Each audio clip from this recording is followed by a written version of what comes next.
Good morning, beautiful people. How are you today? You know, the biggest question in the whole world is who am I? Deep down, everybody knows. And yet probably 98, 99, 99.8% of people never answer that question, perhaps until the last few days of their life. It's the scariest question in the world. And it's a question which is incorrectly answered and shown to us when we're babies, when we're children, when we're teenagers, even when we're adults.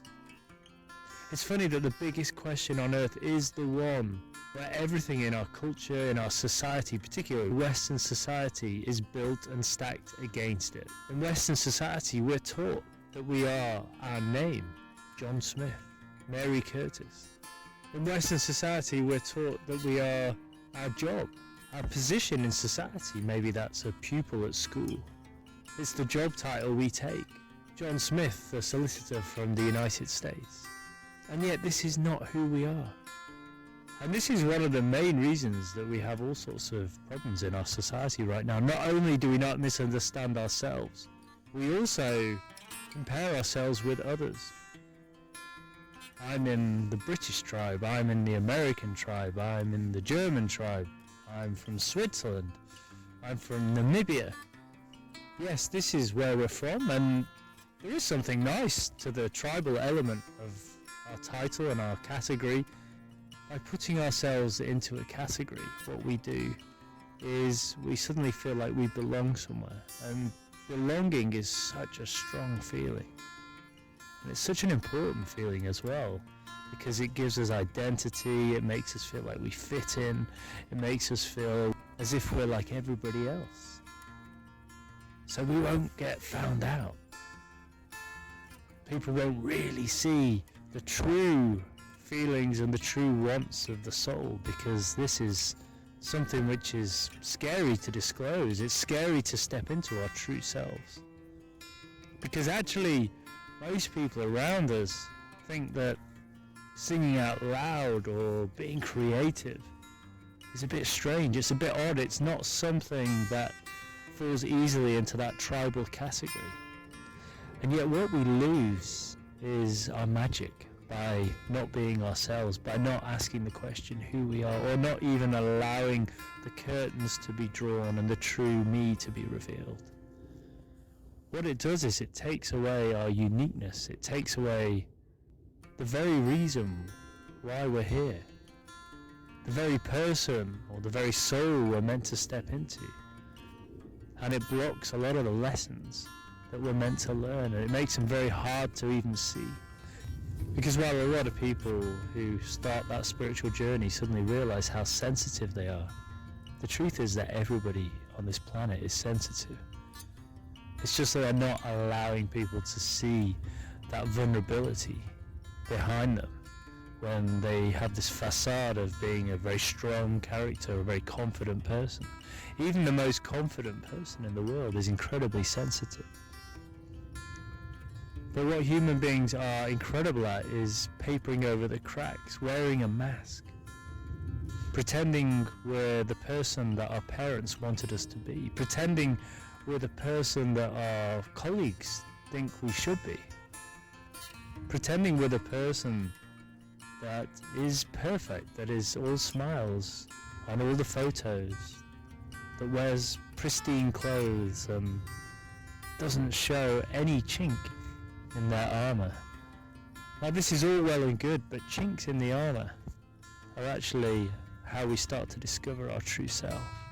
Challenges in life allow us to peel back that armor, to peel back those many layers of skin that we've built, which has thickened us and protected us in our hours of need, when we were children, when we were at school, when we were in our house, when we were being abused, when we were being bullied, when we were receiving comments that hurt our hearts.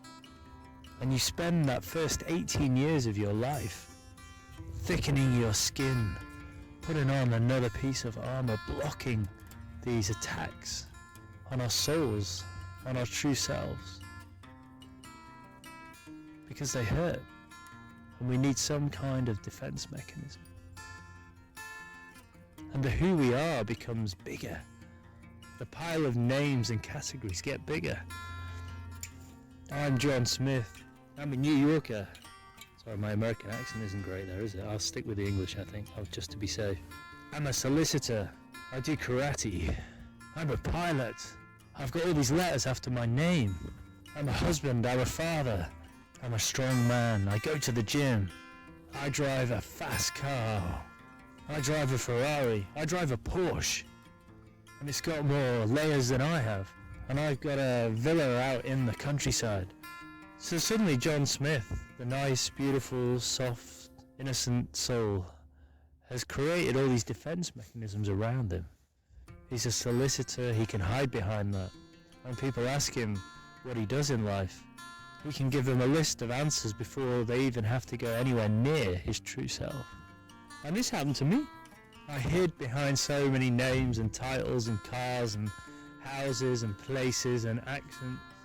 I could tell you all the places I'd been in the world. I could tell you all the job titles I'd had. I spent my life traveling around on planes, visiting places all over the world, big sports events. Look at me. I've been everywhere. There's nowhere I haven't been. Air Miles Sanderson was my nickname. Ah dear. The problem was, and the problem is, that anyone who lives this kind of life, where they're hiding behind these many masks, they lose sight of reality.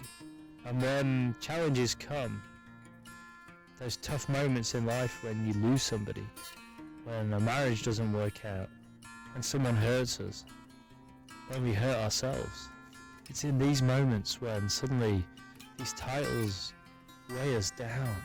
This armor which protects us becomes even heavier.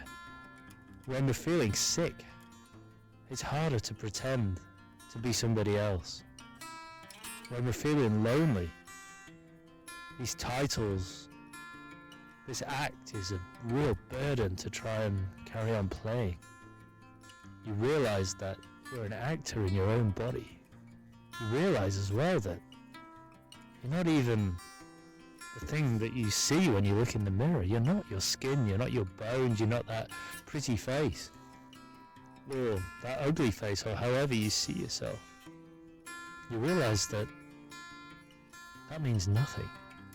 You're not even behind your eyes. We think we're our brain, but we're not. We are a soul. We are love. We're connected to everybody. Everyone we're pretending to be this person to. This fake, artificial person. This puppet. They know deep down that that's not the real you. And when you realize that everything has been an act, everything is artificial, it feels very dark. It's a very scary place. But at least you got the awareness that you haven't been yourself. And that awareness is the first step towards the healing of your soul, towards finding your true self, towards asking the bigger questions in life. Yes, there is who am I, but then there's where did I come from? Where am I going? What happens when I die? And these are the questions that so many people are trying to avoid. That authenticity, the truth. It's all about truth, our truth. But when you start to unravel, when you start to take off the pieces of armor, when you start to be open to finding out who you really are, who that sensitive soul is behind all these words, that's when the magic starts to come. That's when you open Pandora's box. And yes, there's challenges. You have to go there. You have to go into that darkness to unlock the magic. And if you're willing to stay on that path, if you're willing to keep asking these questions, if you're willing to find out who you really are, then all the answers will come. All the answers to the questions that you've really asked yourself in those moments when you wake up in the middle of the night in that state of panic going, oh my goodness, And then in the morning it's all forgotten. But you know deep down that the questions are still there.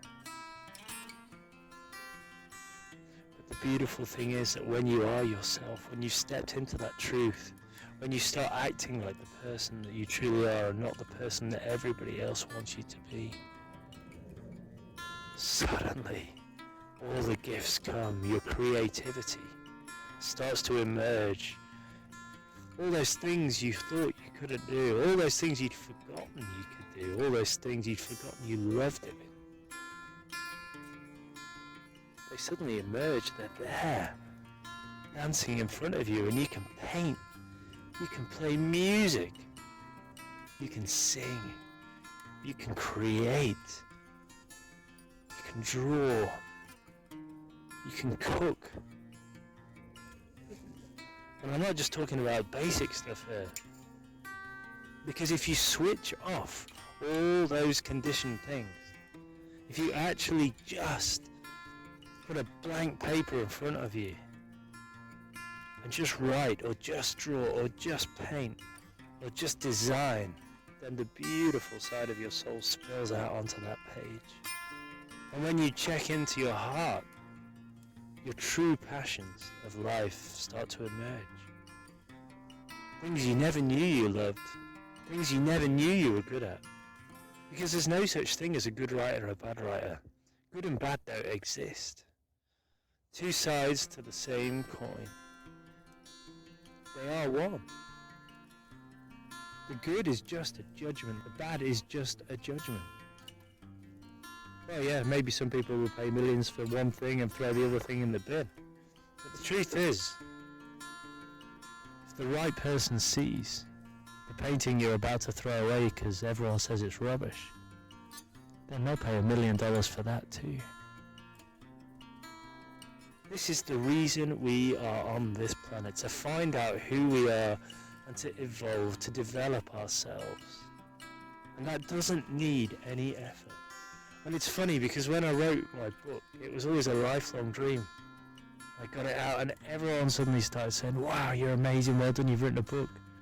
And yet there was a part of me that thought, so what? I haven't changed, I'm still me. Just because I've got a book, you can buy it on Amazon, doesn't mean that I'm any better than I was. It's nice to produce something and to see it. We're only talking the physical realm here, but that's only in the physical realm. In the true realm of life, there's many different levels. There's the spiritual, there's the mental, yes, there's the physical.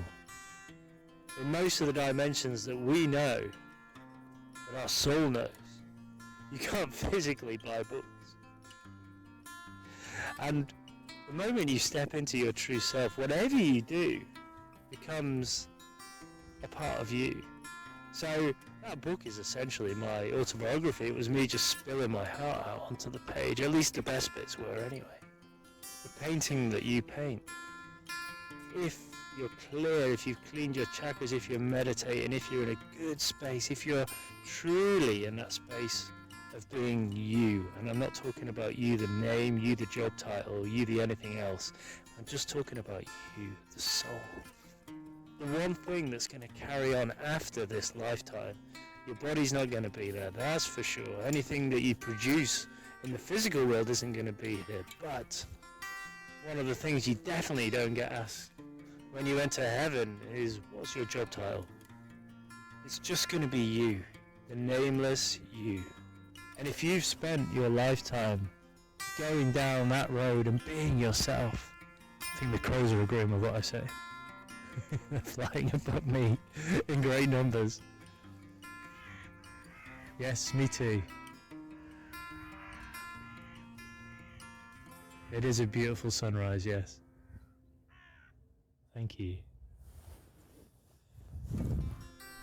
What you take with you out of this lifetime is the real you, the authentic you, the soul. And that is it. And that is why we do not want to neglect the development of our soul while we're on this planet. There's no point hiding behind anything else. It's not going to get us anywhere. All we have to do is tap into the real version of ourselves. And yes, maybe it's quite hard to find. Maybe at first. We even fool ourselves. Our ego's incredibly good at that. That disguising. And we can often fall for it, thinking that that voice that's telling us, oh, you don't want to go there, that's not a good idea, that's going to hurt. Whatever you do, don't go into that darkness. It's just a world of pain. Well, there will be pain, but there's even more pain if you don't go into it. Because essentially you're refusing to open the crown jewels, the box with all the delights inside it. So maybe have a think about how much of the real you show to the whole world. I was very scared to go there, to go into that darkness. I fooled myself many times into thinking I already had. I fooled myself and told myself, oh, I have no problems, I'm good, I don't need to be healed. But that was my ego, trying to serenade my soul, serenade my shadow. But the moment I did go into my shadow, and of course I'm still going there every single day because I hear my ego coming through 5-10 times a day. When I get triggered by my wife, when I get triggered by my colleagues, when I get triggered by myself, when I wake up feeling rubbish. But what I do know is that when I go into that shadow, I get glimpses of my magnificence. I get shown some absolutely incredible music, which occasionally can be played. And I know the more I work on myself, the more of that music I will hear, and the more of that music that other people will start to hear too. And I'm not talking about me picking up a guitar here, although that is one of the expressions of my music, but I'm actually talking about music as a metaphor. We came to this planet to play our music, to be heard, and we've all got our own signature tune, and we've all got our own beautiful uniqueness, which will knock the socks off people if we go there and if we allow people to hear it. And I am a great believer that the hardest thing that we find to do in our life, for me that's standing on stage in front of hundreds of people and playing music. But I know deep down that that is one of the things that I am meant to do. Because behind those nerves, behind that fear, is an absolute gallon of adrenaline and power and magic. And once we've pushed through that pain, that fear, that frozen energy, that agitation, that's when the magic starts to happen. That's when the miracles start to happen. That's where they lie. That is where our true treasure trove is. And I would love it if you came to me one day and you said, I found it, I did it. The one thing that I was the most scared of on this planet, and I did it, and now I feel amazing. Thank you so much for listening. It's an absolute honor to walk this path beside you. Take care. I love you. Love and peace. Namaste.